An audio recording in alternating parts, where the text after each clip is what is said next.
തുടർന്ന് രണ്ടരങ്ങൾക്ക് ശേഷം quarter final മത്സരങ്ങൾ തീപ്പാറും പോരാട്ടത്തിന് വേദിയൊരുങ്ങുവാൻ വേണ്ടി പോകുകയാണ്.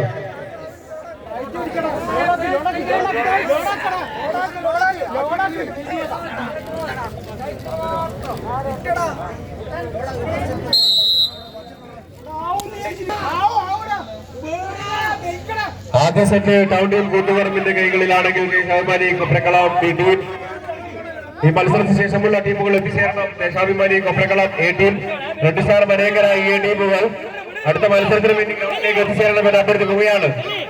പ്രിയപ്പെട്ട കായിക പ്രേമികളെ, ഡിവൈഎഫ്ഐ പഞ്ചനദി പതഞ്ഞൊഴുകുന്ന പഞ്ചാബിലെ ലുധിയാനയിൽ 1980 വസന്ത കാലഘട്ടങ്ങളിൽ രൂപം കണ്ട് ധീരസഖാവ് ഭഗത് സിംഗിന്റെ രക്തം കൊണ്ട് സുപ്രപതാക രക്തം കൊണ്ട് കുതിച്ചെഴുതിയ രക്തസാക്ഷികളുടെ പോരാട്ട ഭൂമിയിൽ നിന്നും ദേശാഭിമാനി കൊപ്രക്കളവും ടൗൺ ടീം കൂത്തുപറമ്പും തമ്മിലുള്ള മത്സരമാണ് നടന്നുകൊണ്ടിരിക്കുന്നത്. പോരാട്ട ഭൂമിയെ ധന്യമാക്കിക്കൊണ്ട് കായിക പ്രേമികളുടെ കയ്യടികൾ രണ്ട് ടീമുകൾക്കും തുല്യമായി നൽകിക്കൊണ്ട് പ്രോത്സാഹിപ്പിക്കണമെന്ന് അഭ്യർത്ഥിക്കുകയാണ്.